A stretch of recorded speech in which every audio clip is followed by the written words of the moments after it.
It's time for Blessed to Play on EWTN Radio, uncovering the role that faith plays in the lives of sports professionals from around the country.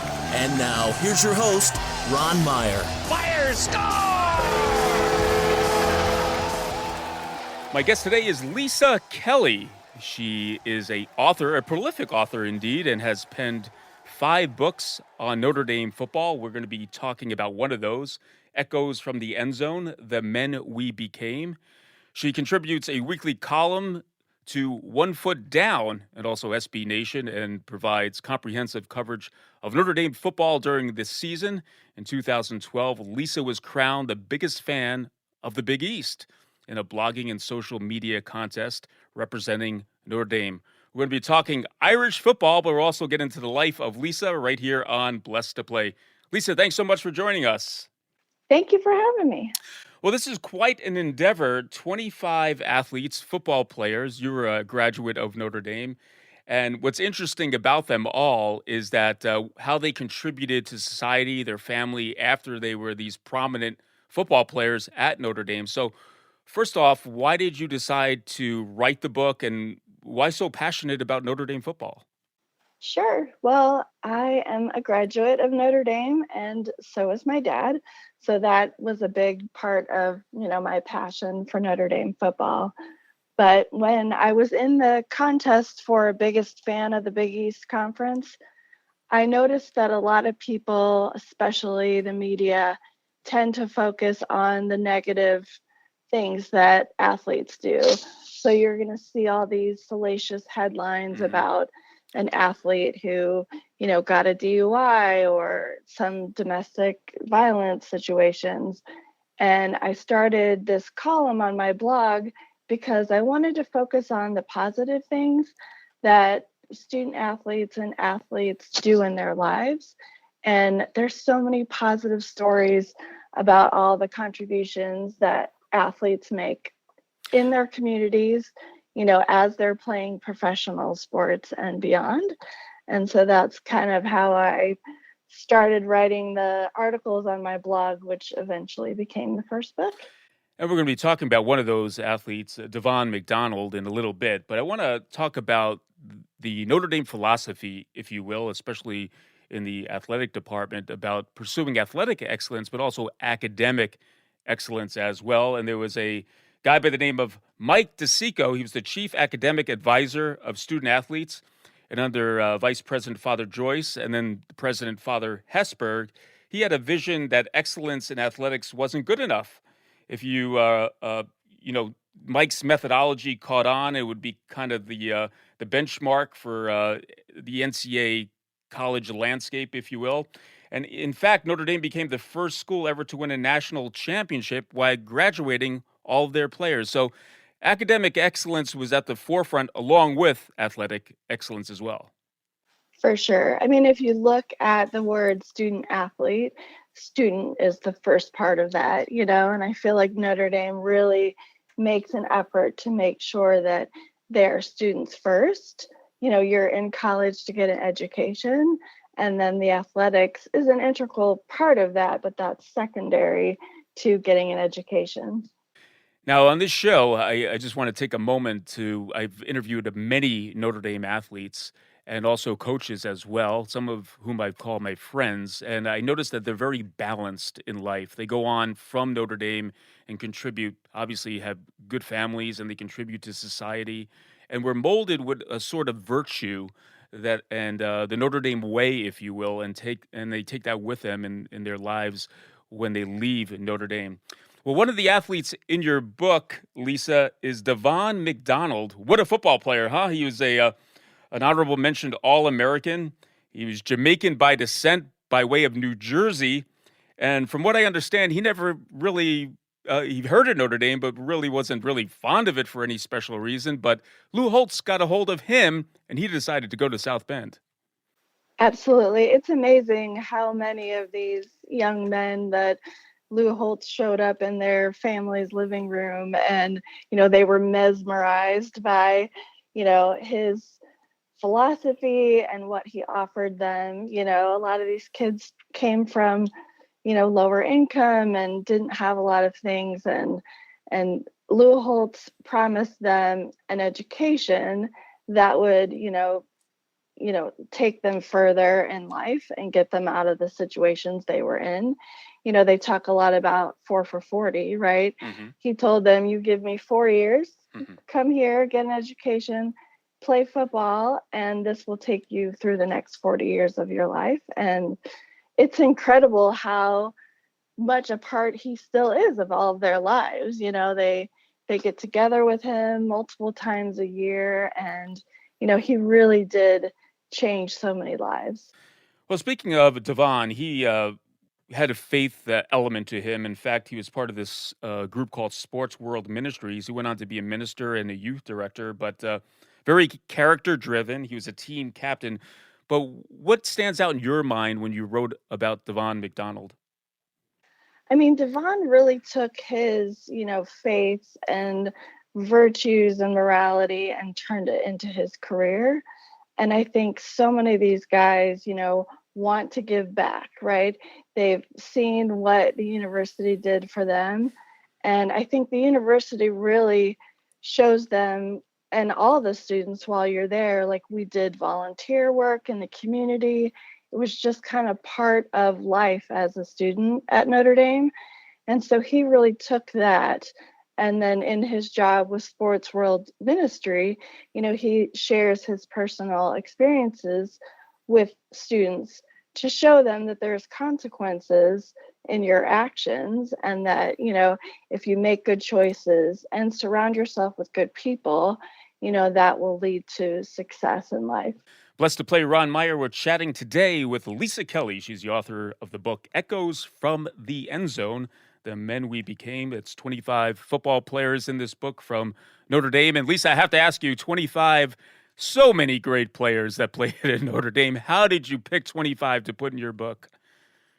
So when I started this, I started with guys that I knew that played Mm-hmm. football when I was there. So my first interview was Oscar McBride, who's a dear friend of mine.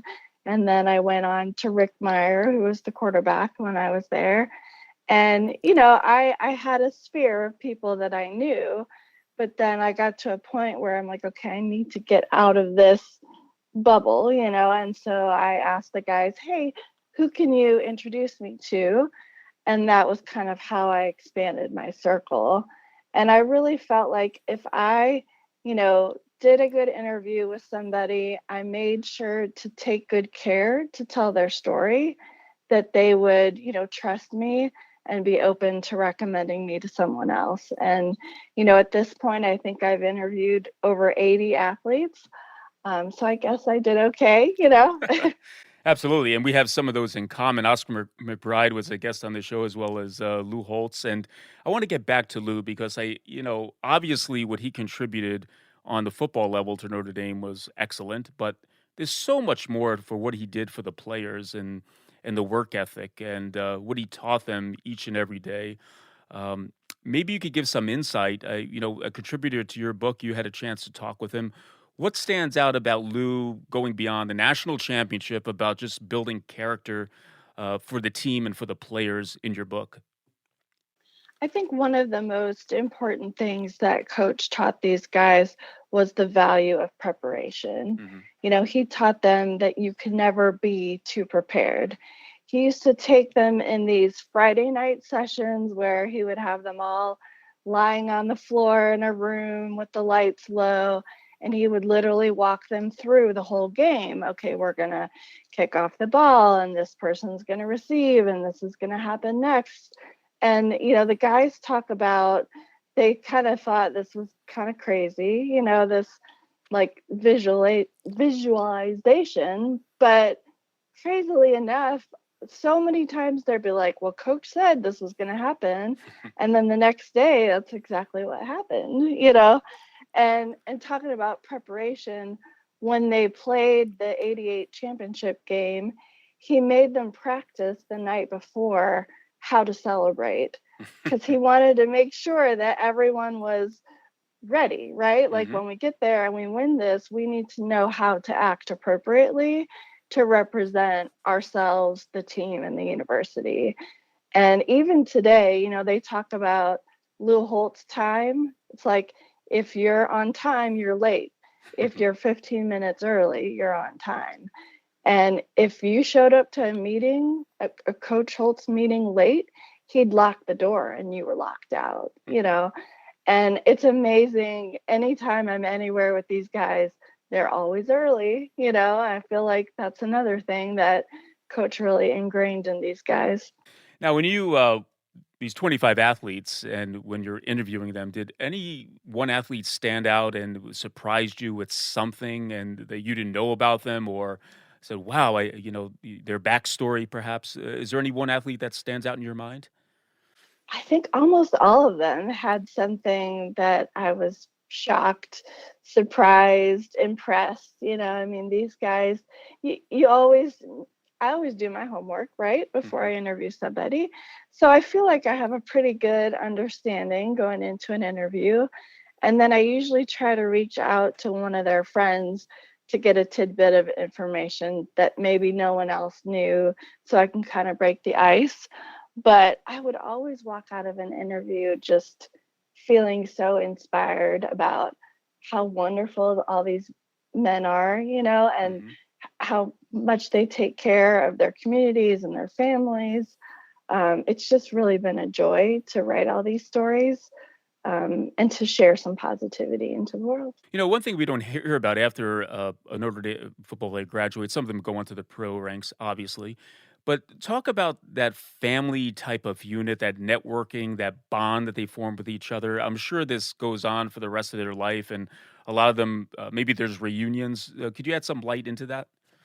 Yeah, absolutely. So the guys who played under Coach Holtz, they started a foundation called the Holtz's Heroes Foundation. And I feel like when they started it, it was just like, hey, let's get together and have reunions. But Coach Holtz kind of put his foot down and said, okay, this is great. I want you guys to stay in touch. But if we're going to do this, we're going to do some good with it, right? And so they have a community service aspect of the foundation. They have scholarships. They take care of, we've had several guys from this era who've passed away. So they do a good job of taking care of those kids and make sure that they get an education. And so they're really kind of carrying on Holtz's philosophy of trust, love, commitment. That's kind of their mission, and everything they do with the foundation. Yes, they want to keep in touch with each other, but they want to be doing good. Let's be a force for good in the world. And if we're going to put it under Holtz's name, we should be doing good things. Indeed. All right, we're going to step aside, and on the other side, we're going to talk more with Lisa Kelly, author of the book Echoes from the End Zone, The Men We Became, when Blessed to Play returns right after.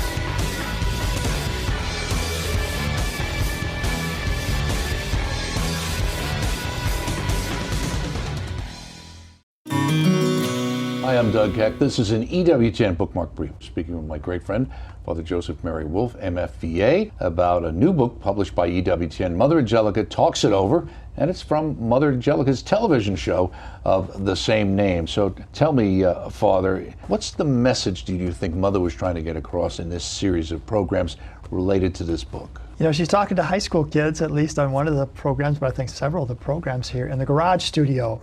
A lot of it, she's talking about how they too are called to be holy, to grow in holiness, to stand tall when they've got peer pressure telling them all these different things. And yet how they need to bring, even in their high school life, bring Jesus into everything. Father Joseph Mary Wolf, Mother Angelica Talks It Over, published by EWTN proudly, available naturally through our EWTN religious catalog, EWTNRC.com for all things Catholic and all things Mother Angelica. I'm Doug Keck. This has been a Bookmark Brief. Thanks for stopping by. We'll see you next time.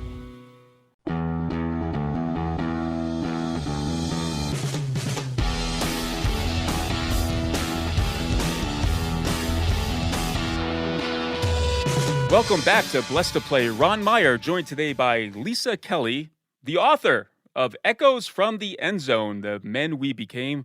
We talked in the first half of the show about one of those football players in her book, Devon McDonald, but also about Coach Lou Holtz and how he affected so many lives while coaching in South Bend. But we know that faith is at the forefront of Notre Dame. It's been termed Our Lady's University. Of course, there's Touchdown Jesus. But being a student there is quite an experience on the spiritual level as well. And Lisa, you have a very interesting journey, if you will, with your faith life. You're a convert. I'm going to let you talk about that, but I know your mom raised you Lutheran, and then you went to Notre Dame, and you converted to Catholicism. Yeah. So growing up, my mom is Lutheran, my dad is Catholic. At that time, my dad really wasn't going to church. So my mom kind of took over my faith development. My dad's family, they owned Kerner's Catholic Bookstore in Pittsburgh, Pennsylvania. So I got a lot of exposure to Catholicism when I would go visit the family in the summers. And then when I got to Notre Dame, I went to my first mass in the dorm. So, they would have mass in the dorm at like 10 at night, and you'd go down in your pajamas. And I watched everyone take communion, and I knew that, as a non-Catholic, I couldn't take communion. And I really started learning a lot about Catholicism and the faith. And I just really felt like it was something that really fit me. So after a year of kind of watching and learning, my sophomore year, I decided that the next year I was going to do RCIA. So I told my parents separately because I wanted to get their true reactions to what I was doing. And of course, my dad was very excited, and my mom, not so much. She kind of felt like I loved him more because I picked his religion over hers. But I feel like faith and religion is a very personal thing. And, it doesn't matter how we praise Jesus, and God, it's as long as you're doing it right. So I became Catholic. I took RCIA classes my junior year in college. And when it came time to be confirmed, they did it the weekend before Easter because all the students go home for Easter break. And we walk into the basilica, and Father Joyce and Father Hesberg were the celebrants confirming us, which just kind of blew my mind. So it was really an awesome experience to, learn about the Catholic faith at a, Catholic institution like Notre Dame. And, I went on when I got married, my husband wasn't Catholic. He decided to convert. So I was his sponsor. And then I've sponsored another friend. So I feel like every time I go through it, I learn more things that I didn't catch the first time. So always continuing to learn and grow in my faith. Yeah, that's quite a journey, and it just shows you the power of the atmosphere at Notre Dame to draw you in, and with the sacraments as well. And I know you take your faith and you do so much with it, including writing a children's book, right, about a dog and her adventures around campus during a football Saturday that is rooted in a Bible verse, I think out of Corinthians. Tell us about that.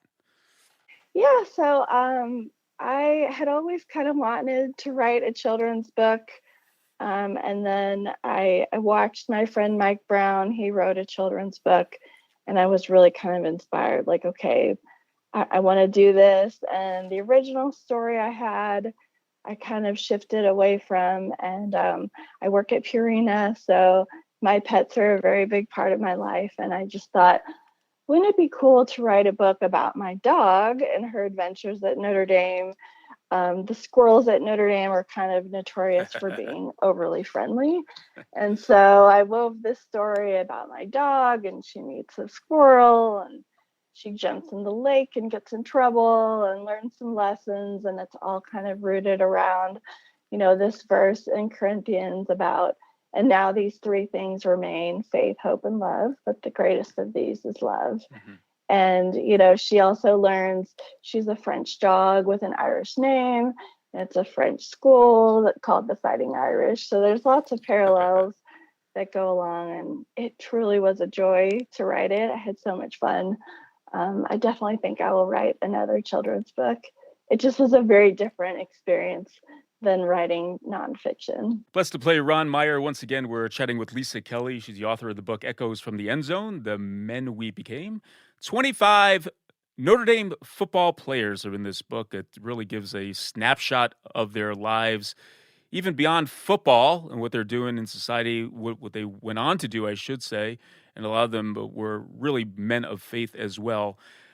Going back to Lou Holtz, even Jerry Faust, faith was very prominent in Notre Dame athletics, and it had to rub off on the players as well. Talk about that atmosphere of faith in football in particular with those coaches at Notre Dame.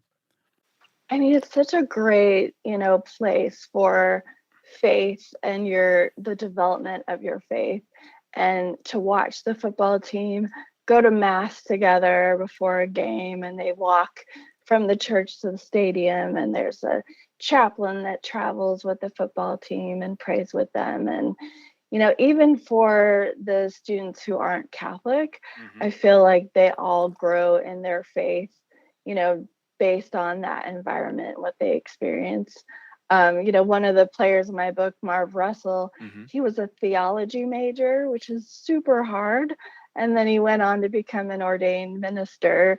So I think people may be surprised at how many of these guys, are men of the cloth, when they leave Notre Dame. It's a place that really inspires you to, want to continue to grow your faith and to share that with others.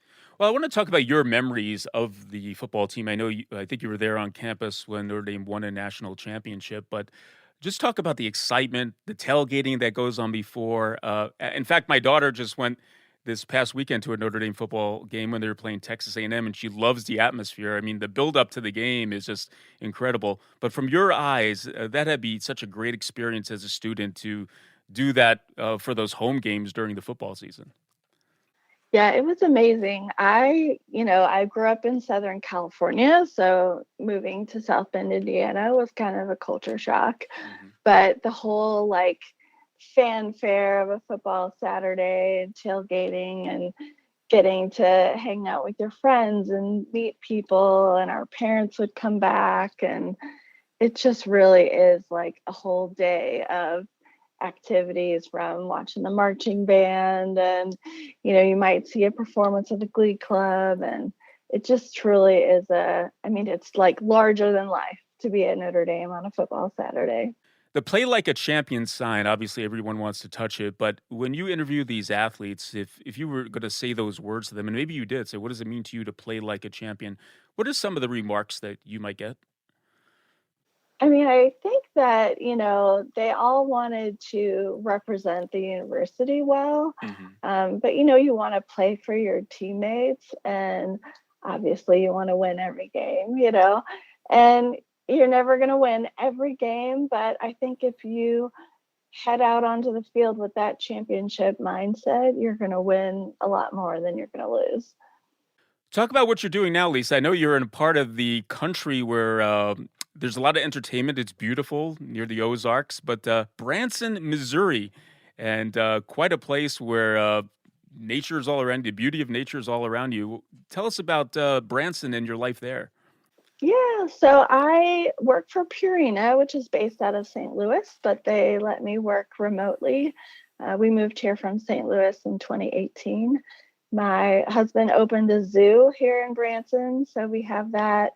We own a restaurant and a 1980s themed attraction, and we have a theater that is live music and shows.